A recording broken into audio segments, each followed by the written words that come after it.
ګرانو کتونکو دا وخت را سره د سوات د سیمې مشران ولاړ دي. دلته د پښتنو چې کوم د عدالت لګېدلې دی دلته راغلي دي، خو د دوی د هغې نه علاوه نورې هم څه مسلې دي. د هغې په حوالې سره د دوی نقطه نظر اخلمه. میرات صاحب څه مسلې دي تاسو ته؟ بسم الله الرحمن الرحیم. تاسو ډېره مننه چې تاسو راغلئ زموږ ستونزو له مسلو تپوس وکړو. اول خو په سوات کې موږ ته د امن و امان مسله ده چې امن و امان قایم نه دی. بل د هغې نه وروسته زموږ مطلب چې زموږ سره کوم یو ظلم روان دی، هغه د سوات موټروی په شکل کې روان دی چې زموږ په هغې کې زموږ نه مطلب چې 120 کانال چې د دې کوم انجینر چې دی هغه وایي چې په دې کې 120 کورونه، صرف 120 کورونه په دې کې راغلي، او د سوات کورونه هغه داسې کورونه چې هغه په کروڑ روپۍ د باندې لګېدلي. بیا د هغې نه تقریبا په دې کې 5 لک بلدار چې دی نو ونې چې په هغې باندې زموږ د روزي روټۍ دغه روانه ده، انحصار دی. په دې کې کم از کم چې دی نو په 10-21,000 کانال چې نه په دې کې چې دی نو د زرعي زمین ده چې هغه زموږ په هغې باندې هم زموږ د ټول د سوات چې دی نو هغه د معیشت هغه روان دی. موږ سره مطلب دی چې لکه د سوات د سیند په غاړه د بنجر ځمکه ده، موږ ورته وایو چې په دې باندې تاسو خپل موټروی چې دی هغه تعمیر کړئ، سوات ته به ښکلا هم جوړه شي، سیند به هم کنټرول شي، او سیاه خان به چې راځي هغه د سوات په دې اوبو پسې راځي، د سوات په دې سیند پسې راځي. یو دا خبره واضحه کړئ، یو خو موټروی جوړه شوې ده د کرنل شیرخان چې کوم دغه انټرچینج چکدرې پورې، تاسو د هغې خبره کوئ که نه؟ دا د چکدرې نه تاسو مدینه پورې دی، چکدرې ترمیده پورې دی. او موږ دا خپله خبره چې دی نو هر ځای ته موږ رسولې ده، د وزیر اعلی پورې موږ راغلي یو، د ګورنر پورې موږ راغلي یو، د هر ځای ته. او د دې په دې کې زموږ سره د سوات د ټولې پارټیانو سیاسي پارټیانو چې د هغو حمایت حاصل دی، د سوات قومي جرګې او حمایت موږ ته حاصل دی، د سوات د عوامو موږ ته حمایت حاصل دی چې دا خبره چې دی نو دا دې په دغه کې وشي، دا د دې خلکو په مرضۍ باندې موټروی جوړ شي. بلکې په عدالت کې هم دا عدالت موږ ته دا خبره کړې ده چې بنجر زمین یي نو مطلب نه نو هله به مطلب چې په موټروی ځمکو باندې موټروی جوړېدی شي. نو دا خبره مطلب موږ دغه خو موږ وایو چې دا کوم ظالم قوت دی چې هغه مطلب زموږ ټولې خبرې هر څوک زموږ سره مني او دغه یې نه مني. مطلب چې لکه زموږ عمر په 4-5 کاله موږ دا جدوجهد تحریک وچلو او موږ یې ذلیله کړو. خوشحاله اوسئ میرات صاحب، تاسو څه ویل غواړئ د دغې موټروی په حوالې سره؟ بسم الله الرحمن الرحیم. زما نوم محمد خان دی او د سوات چارباغ اوسېدونکی یم. زه خو اوله د حکومت نه د امن مطالبه کوم چې موږ ته امن راکړي، ځکه چې امن نه وي نو هېڅ نشته. د دې نه وروسته به زه د سوات موټروی متعلق دا خبره وکړم چې زموږ کم سے کم 2-3 کاله وشو چې موږ انتهایی جدوجهد کوو. موږ ته د سنټ کې زموږ قراردادونه پاس شي، د عثمان کاکړ د وختو، بیا چې کوم دی د هغې نه وروستو سنیټر مشتاق صاحب دوی په سنټ کې قرارداد پاس کړلی، او مطلب دی زموږ سره د ډسټرکټ بار د هر څه هغه ثبوتونه موجود دي چې مطلب دی دا موټروی دی د آبادو په ځای ګوره زموږ قبرونه وهي، زموږ آبادیانې وهي، زموږ باغونه وهي، زموږ زرعي ځمکې وهي. نو موږ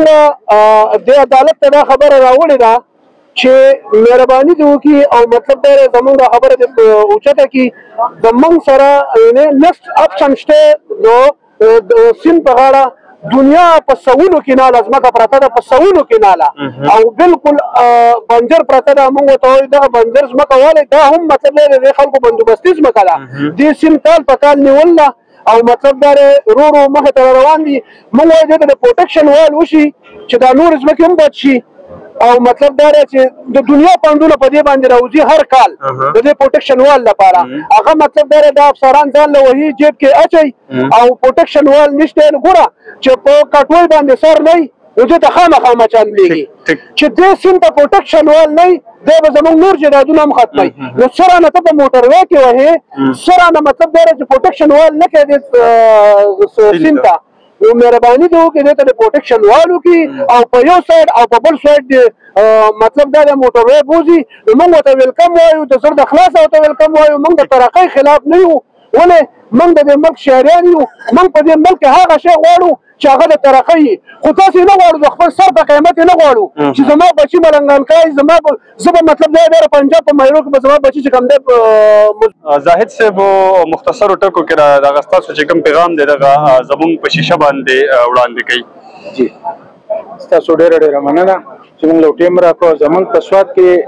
ډېر زیات ستونزې دي هغه به زه تاسو ته په یو مختصر دغه کې ووایم چې مختلف ادارې جوړې شوې دي بلډینګان جوړ دي د مختلف ټریننګز لپاره د څاورو د هسپتالونه دي د بني ادمو د علاج لپاره چې کوم هسپتالونه دي یا کوم نور شیزونه دي هغه